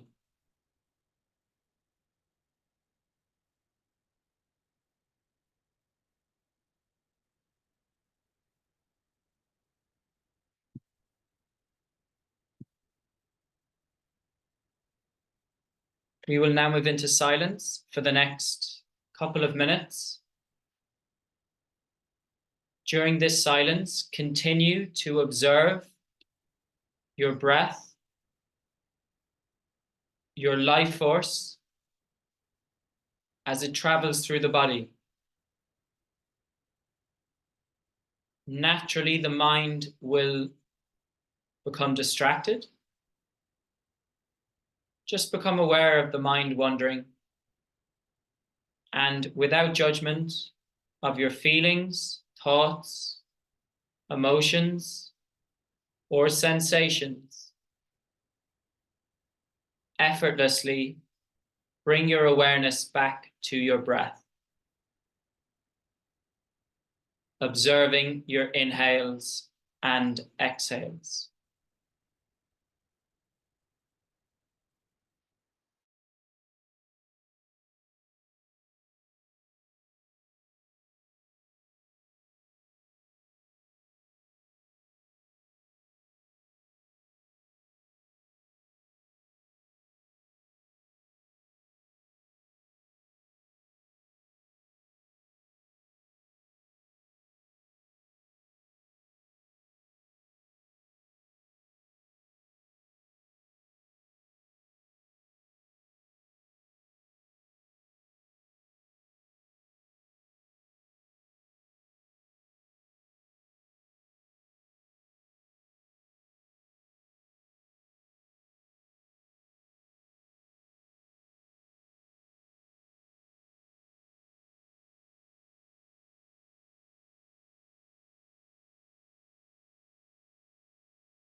Gently,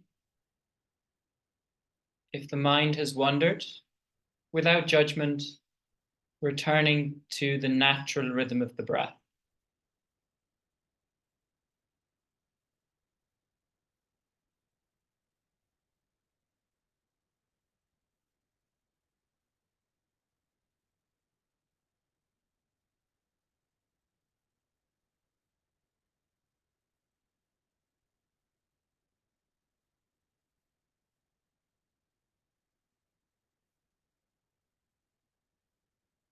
And now coming back into your physical body. So maybe wiggling fingers and toes, rolling wrists and ankles, perhaps rocking head from one side to the other. Just whatever feels nice to wake your body up here.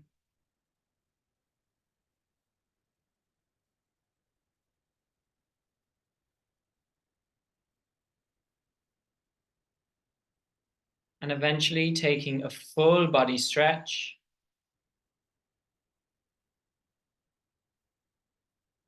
And then bending your knees and rolling over to one of your sides.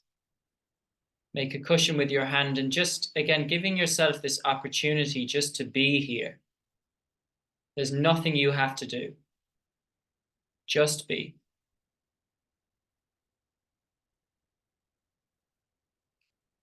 And keeping the eyes closed, we're just going to return to seated for a second.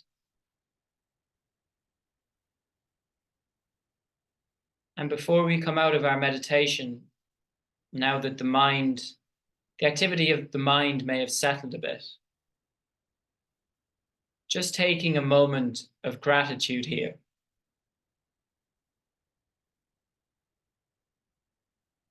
For whatever perhaps you feel grateful for.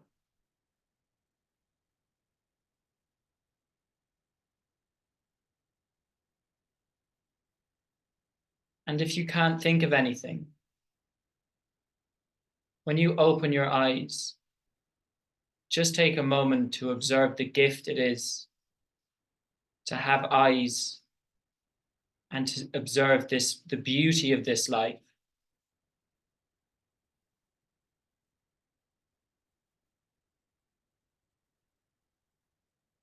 And then perhaps gratitude for this body, this incredible piece of technology that we occupy during this crazy human journey.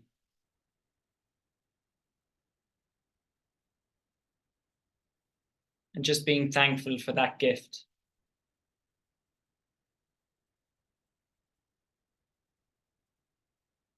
Okay. Thank you, guys.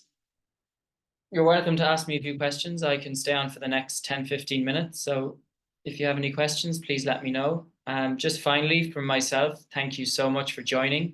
We have people in so many different time zones and from different parts of my life. And it's so lovely that you came and listened and participated. So thank you for being here. You know, I do just, before I finish up, just would love to share that, you know, I said this in the last mastermind, that ultimately health can often be the catalyst for us to awaken as humans. Sometimes we're just going along in our life and health deteriorating can be the catalyst for transformation, realization. It was for me, it can be for many of us. And that's why we're here, ultimately. Like, it's to realize our true divine being. And in order for us to realize that and to have that beautiful experience of remembering, we've also got to forget. And to me, that's what the forgetting is. You know, it's getting drawn in by the senses and thinking the external is super important. And the pain and the suffering that we experience in life, we become disconnected. But without that disconnection, without that forgetting, we don't have that beautiful experience of remembering and reconnecting. So, yeah, I'll leave you with that. And again, thank you for being here. Thank you, Jennifer. It was lovely to see you again. Thank you for all your work in the mastermind with the matchups. It's beautiful. Thank you.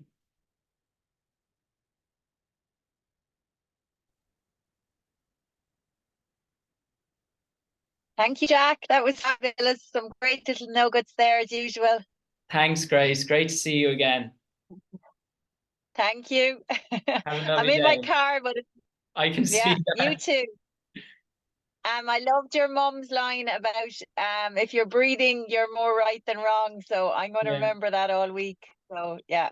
Great. And for the other lady who spoke so honestly, it was lovely. Like, I think we're all everybody gets so far, and then you have to keep working through it, and then you go on another bit. So it's nice to be reminded we're all a work in process. Exactly. Okay. Bye, Thanks, guys. everybody. Bye. Have a good week.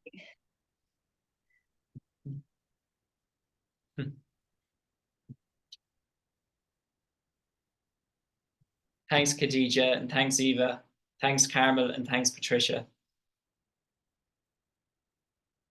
If you guys have any questions, you're welcome to ask me.